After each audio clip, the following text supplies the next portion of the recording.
This is Byron Lazine and Nicole White, and you are tuned into episode 186 of The Real Word. Word is up. 186, right, Bobby? We got it. 186. I'm counting down to 200. Just making sure. Just making sure. 14 left. All right, we've got a pretty sad story to lead off. Pretty sad state of affairs in the real estate industry on story Racket number 1. And we have a huge update on Zillow, where they're at financially, Racket number 2. And the Marketeer of the week is something everybody should be doing. It's something that we currently are trying to do, even though I sent out the initial I think DM. you've reached out to one. I've reached out to one. One of one. I only have one in my heart. My arm's a little limp. I only have one in my heart. We have new arms on the. We're excited about it. I'm very loving excited it. about that. All right, let's get into Racket number 1. This is I pulled it from NBC News. It's all over the news outlets. There's plenty of headlines. I'm just gonna link up the NBC News because that's where I first saw it and read the article here. So that's where I'm gonna do the show from. All right, there you go. All right. Headline: Black real estate agent clients. So the agent and clients handcuffed outside of Michigan home they were viewing. Let's go through this terrible story. When a black real estate agent glanced out the window of a house he was showing and saw a police officer circling the property with his gun drawn, he was afraid there was a fugitive in the yard. Okay, he's an agent. It's like, geez, what's going on out there? What is going on? Well, and he had a client crime scene that happening? had his child. I mean, keep going. What's happening? Yeah. He's like, okay, this is kind of a nice house, but there's a criminal outside. Eric Brown, the agent, so much for that house, said he thought to himself when he saw the officer. At the time, he was giving Roy Thorne and the man, Roy's son, 15-year-old son, Sammy, a tour of a Wyoming, Michigan home. Not to be confused with Wyoming the state. Right. It's not the You state. got that? Yep. Okay. Michigan, the state. He's not going to buy this house. Now, Brown worried. Yeah, of course. I mean, I'd be worried about the fugitive. However, he said he grew less concerned with making a sale, right? Of course, and more concerned with staying safe when he noticed a second officer behind a tree making hand gestures like they do in the movies. I'm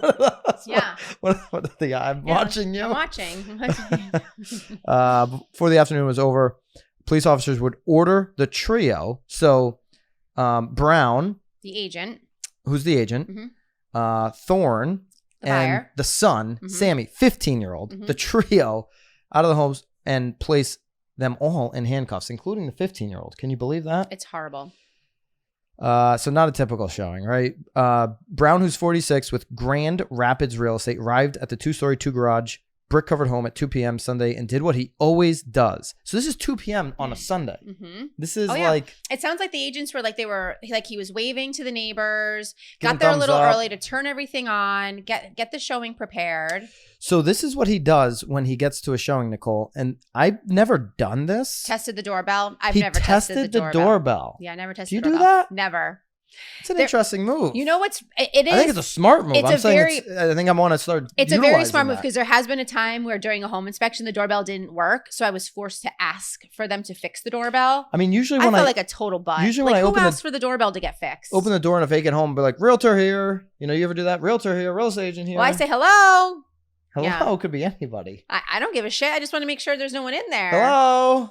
I mean, unaccompanied female here. Anybody I don't here? know. What do you say? I don't know. I say, hey, real estate agent. That's what real estate agent here. Real estate agent. I mean, so he tests the doorbell. That's his thing. I think that's smart because if there is somebody in the home, the doorbell might create a shuffle, might create a, whoa, what's that? What's going on here? And so you might hear them before they hear you type of thing. I don't know.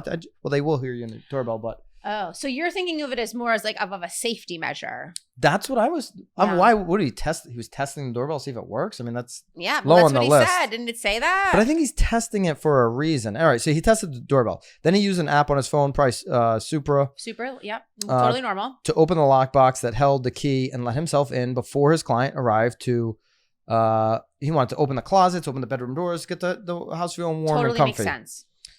So Thorne, who's 45, they're about the same age, 1 year apart. They know each other. They're friends. They're friends. Yeah, they've known since they were in their teens. And his kid arrived 10 minutes later. The three waved to neighbors outside doing Sunday things. Just some Sunday guys doing some Sunday things. The guy who was mowing the lawn next door, family next door, was hosting an outdoor gathering. All good stuff happening. So, all right. So here's what essentially happened.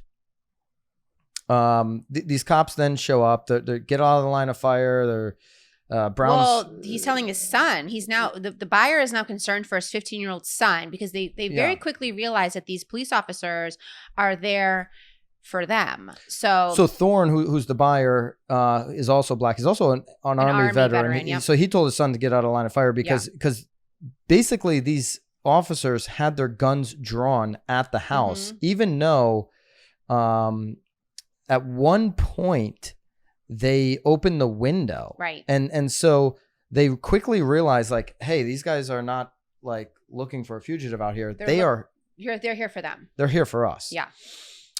So Brown said they were ordered to come downstairs and exit the front door of the house one at a time with their hands up. We realized, okay, this has been going on for some time. These guys have been circling the house trying to figure out how to get these three people out of the house, the agent and the buyer and his son. 3 or 4 police vehicles were parked with their wheels on the sidewalk and officers using their open SUV doors as shields with guns drawn.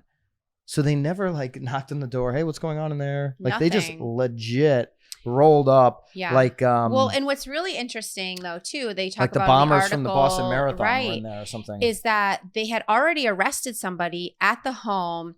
I think they said maybe a week or a few days before. This is where they were suspicious, is there was a break-in, to your point, a week before. Right. But again, like they caught the guys, so like they're not back. But so Brown comes out, he's like, yo, hey, they're all handcuffed. Brown's like, I'm showing the house. He's like, what's the disturbance? Didn't get an answer. Before Nothing. He was about to be placed in the cruiser, he urged the officer to go into his pocket and pull out his wallet to find his business card. I'm assuming there's a for sale sign. I would hope so. House. And there's a lockbox. Like I used the lockbox. Like I the key's probably still in the door. So he says, I'm just showing the house. Get my business card. Okay. So the officer paused, asked how Brown got into the house. Dude, I'm an agent. So Brown is still cuffed. I have the code. Here's the code on my phone. He says, take me back to the entrance of the house. He demonstrates how he got the key out of the lockbox to the officer. The officers with the Wyoming Police Department took the handcuffs off the 3 and apologized, Brown said.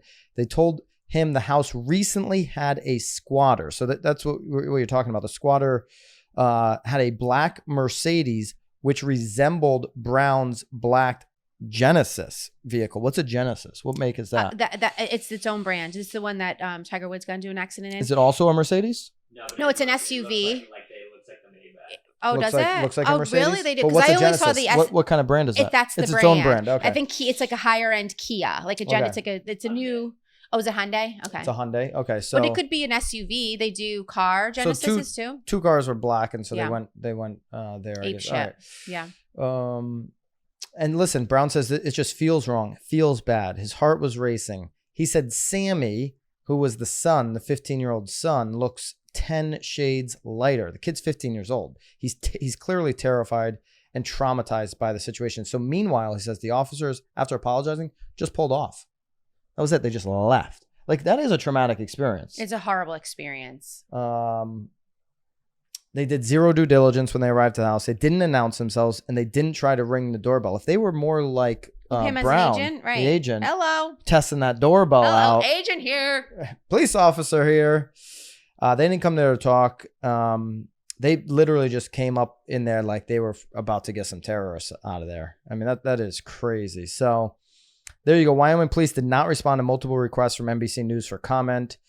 And listen, it went from being afraid. I would go to the police station and see who called too. Like, there had to have been a for sale sign out front. These are the emotions that Brown felt. I went from being afraid for my life to shell shocked to this is not right. Yeah, angry. To now I'm just flat out angry. Well, he said slightly angry. He should be more than slightly angry. Yeah.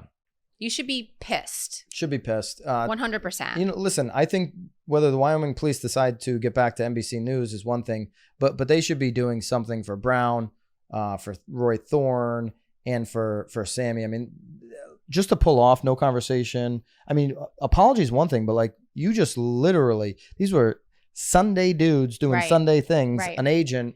And now you sort of lost your, in my mind, you're now losing your citizens' trust. Like, I'm assuming they live in Wyoming. I'm sure that these individuals, the police officers, are there to protect and them as citizens, and now it's like, well, what made you draw guns immediately? Did the squatter? Well, in bushes, and you're making signals, like you throwing a Dude, these guys like were playing tear gas. These guys were back at the station playing Call of Duty. Oh, I bet you they were.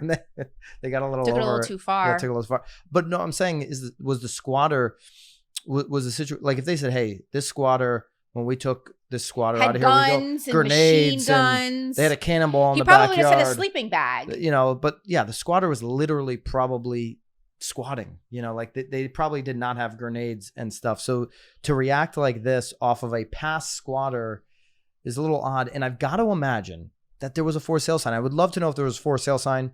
Not that would have maybe no, but again, like you're saying though, at least if there's a for sale sign, like ask the questions. Yeah. Ask for identification. I'm certain that if those 3 individuals were in the home, first of all, if it's vacant, what are you even stealing? Yeah, what are you stealing? But maybe if they started running when the cops got there, okay, now it's time to chase. But this obviously goes like first thing that comes to mind is like this is a racial profile situation. That's certainly where my mind went. And unfortunate total racket of the Wyoming, Michigan police officers to pull this. And I don't know what more you can say about that. There isn't really much more to say except how many squatters own some Mercedes? I don't know. Well, squatters, who knows? Maybe he stole the Mercedes and then... Bobby wanted to chime in here and said how many squatters own a Mercedes. But sometimes a squatter could just be squatting on a lease. Maybe they're trying to get... Right. I mean, it's tough to evict people. Well, he probably spent all of his money on the Mercedes, which is why he's not, Anyway. Very, very odd situation in Super Michigan. Odd. So, all right, racket number 2, Zillow rakes in $1.3 billion in the second quarter, but they do see their profits slip. So let's go through the numbers here. We know that they've been profitable now for the 3rd straight quarter. Zillow, they got the $1.3 billion revenue between April and June of this year. That's their best haul from an also impressive recent quarter. So the company saw its overall profit fall. Okay, so in quarter 1, so here was their profit for the second quarter of 2021, Nicole. Mm-hmm. It was $10 million. Mm-hmm. Not a big profit for a company like that. Not off of $1.3 billion in revenue. They made $10 million. They got their hands in a lot of shit though, man. They're spending cash. Oh, they got their hands in everything. So that's up compared to 1 year ago. A year ago, the same quarter, Zillow suffered a loss of nearly $85 million. So everyone that says they're always losing money, they've now had consistent quarters, 3 of them, where they have been profit. Now, 1 year ago, 85 million loss. So they flipped that. Mm-hmm. That was when obviously coronavirus was first impacting the housing market. However, it's down compared to the first quarter of 2021 when the company pulled in 52 million in net income. So quarter 1 this year, 52 million in net income, as well as compared to the final quarter of 2022 when the net income hit 46 million. So 46 million, 52 million, now 10 million, but 3 profitable quarters. Mm-hmm.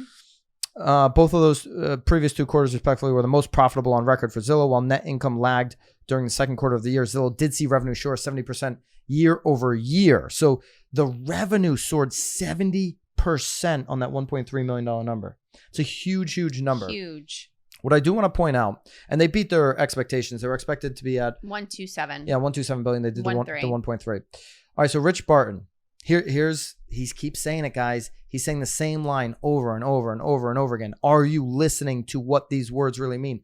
By the way, there's a Spotify interview with Rich Barton. Yes. You got to go just type in Rich Barton on Spotify. I'll actually try to find it right now while we're doing this. Yeah, I think people should really, if you're interested in Zillow and what they're doing, it's called Expedia and Zillow, Rich Barton. Go check out that interview. It's about an hour long. Really interesting stuff. Insights from Rich Barton, the way he's thinking about building Zillow. But you can also get some insights just off of these quotes. We've read them before. They're the same quotes over and over again. Mm-hmm. Zillow is making rapid and significant progress towards building a seamless, what did I say? You said process. Progress. Mm-hmm. Towards building a seamless, integrated real estate experience for our customers and partners. They've been very, specific about putting partners in there. Yeah. Well, they have to. They've been saying partners, our partners. Well, they need to keep us as partners. And so I like seeing that. Mm-hmm. Okay. If you're a Zillow partner, you like to see that they're mentioning their partners. Barton said in a statement that was cool in the report. Now in that podcast, you will hear Rich Barton talk about the consumer a lot. He does get into his partners, real estate agents, what that means, but they will do whatever, and this is what he says in the podcast. I'm paraphrasing, whatever the consumer dictates that they do. Of course. Whatever the consumer demands is the direction that they are going. That's what they've been doing. Our strong second quarter results show how well we're executing on the 3 to 5 year growth objectives we announced in 2019. 2019, that's when we got our Zillow Flex contract. There's about 300 teams that have a Zillow Flex contract in the country. And 2019 is when they really kicked off Flex. We're now in the middle of that 3 to 5 year growth objective. I mean, they are, guys, they're getting rid of any markets where people are buying zip codes, and they're working with the best of the best. We've talked about this Amazon-like experience for a long, long time. So there you go. Revenue is up. Profits are down in comparison to last quarter, but another profitable quarter. There's some more updates in here. Barton was talking about Zillow buying 3,800 homes during the second quarter, while it also sold 2,086. Ooh, we're going to do some real words on that too. So I know somebody in Texas. That? My wife's family. Yes. Did they reach out to Zillow? Yeah. Yeah. So they had an agent that said, hey, here's your number. We should do that. Maybe we should do that. Well, it's not in our market. It's not in Connecticut. Oh. It's in Florida. It's not here in Connecticut. So the agent said, hey, here's your number. Yeah. Zillow's number was way up here. Okay. I was like, send me that information. I'm like, did you see it? Yeah. And so I want to do a show on that, because once they get the bag from Zillow, I do want to unpack that. So when does it closing? How quickly are they closing? Way more money than the comps too. It's closing quick. I got to check in on that. All right, Marketeer of the week, Chris Smith, he is the co-founder of Curator. Love Chris Smith, and he put this up on Instagram. There is an Inman article, which we'll link the Inman article so you can go through that. I don't know if we can link the Instagram, but we can at least flash each and every card, because I thought it was beautifully done by Chris. I didn't realize you were a purple lover, though. You're like a purple lover. You like purple? The colors look great. Did you see it? Purple, some green. I love it. Look at him. 5 ways agents can partner with NCAA agents. The Inman article. Athletes. Yep. The NCAA article. No. Inman article. Wow. Well, I love it. That's what I'm here for. I'm just the translator. You're here because I found my job finally. You're here because we've already done this segment once, and Bobby's making us do it a second time. Thank you, Bobby, very much. Real estate agents who pay NCAA athletes will win. Here's why. So we're going to link that Inman article up. I love, again, the Instagram post that Chris did. So here's what's going on. Since about July 1st, when the NCAA changed the rule, it is allowing companies, organizations, businesses to now partner with NCAA athletes where they can collect a fee as the influencer. It's about time, NCAA. Agreed. Long overdue. These student athletes should have been paid for years. Well, the school was making so much damn money over them. And so everybody's trying to figure out how this is going to work. Is the school involved? Nope. I think the best solution would be for the student athlete to go connect with these local businesses one-on-one. Directly, so no manager. So now they're being their own manager? If they want to get a manager. They're sending invoices. No, they can do that. Yeah. But what I'm saying is there's a early adopter opportunity here. I love this. Okay? We should re-record often. No, we should never re-record, Bobby. But there's an early opportunity here because student athletes don't really know how to price themselves. Right. Okay, I'm showing up to your event for 2 hours. How do I price that out? What do I charge? What does that look like? They just don't know. Right. I've already DM'd. I've heard. Paige Beckers. Yep. UConn women's athlete superstar. Basketball. She's the next Diana Taurasi, Sue Bird. She's the next big UConn superstar. I think she's going into her sophomore year. Anyways, in Connecticut, UConn basketball, women's basketball is huge. Bigger than any other sport in Connecticut, women's basketball. But in your state, it could be Alabama football. It could be Kentucky men's basketball. Whatever college athlete is really popular in your state, you should be trying to connect with them. For us, I'm thinking about our grand opening. Tell me about it. I haven't heard about it yet. For the new office that Nicole designed here for our team. And I confirmed the band too, by the way. Yeah. After our first recording. Yeah. Nicole loves buying houses. She loves building offices, and she loves throwing parties. So she's throwing a grand opening party. Yep. That's going to be, did you lock in the date? I did, September 15th. Okay. Yep. Everybody's invited. Everyone's invited. I don't know. I think there's a lot of our followers that want to come, I'm though. sure. You guys could come. Nicole did a great job with the office, by the way. Okay, thank you. You put up a couple of pictures of that, Bobby, since you got to do extra work now. Anyways, so I DM'd Paige. I'm like, hey, love to have you at the grand opening. She didn't write me back. Paige, I want to have you want here. you. And here's how I think this works. If you're having a grand opening right, as a real estate agent, and you bring in a college athlete, a superstar college But even athlete, if it's not a grand opening, because not everyone is opening up new grand offices, opening. but maybe it's like a Party. mega open house. It'd be a client appreciation. Client appreciation. Right? Love the client appreciation. So you yes. bring in this NCAA superstar athlete. Now you get other businesses that are making money, that are profitable businesses in the community to sponsor your event. Right. So they can align your team branding, your real estate agent branding with their brand with UConn women's basketball. Right. So all brands are aligned.